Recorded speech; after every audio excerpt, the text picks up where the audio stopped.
Scratch your head hearing bear, ninja, mooning and other weird words in the market?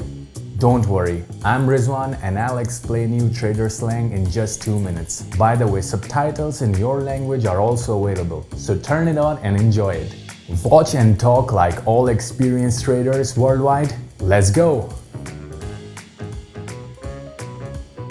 Most trading slangs are related to the animal world. Depending on your trading style, you can be associated with the bear, hoping on falling prices, a bull expecting growing prices, a rabbit trading in the short term, or many others. So next time you hear any animal name, make sure you are still in the market, not in zoo. Would you like to learn more animal slang?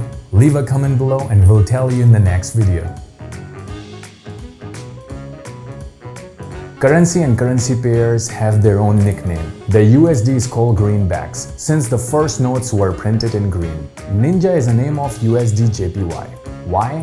The Japanese yen was born in Japan. Ninja came from Japan too. That's it. Kiwi and loonie are not birds but NZD-USD, the New Zealand dollar to the US dollar pair, and USD-CAD, the US dollar to Canadian dollar, because these birds are stamped on the local $1 coins.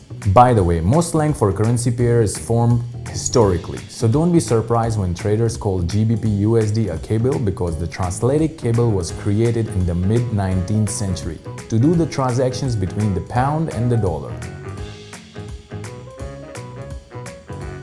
Let's move forward to the slang describing various market movements. There are at least 5 phrases you will hear a lot while trading. To the moon or mooning describes a shockingly high and quick growth of an asset price. Tanking is quite the opposite term used when the price goes down fast and significantly.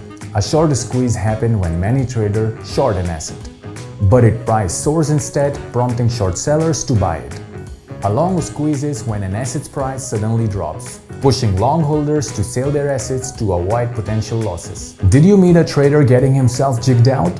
This means that a trader made a wrong forecast and left the market just before it took a sudden positive turn. So don't jig out and catch the right moment to profit. I hope this video helps you to feel more confident in the market. Knowing more common slangs gives you a broader understanding of context and events, so interpret it properly. Want to learn more about trader slang? Leave a comment and we'll make more episodes. Subscribe to our channel not to miss it.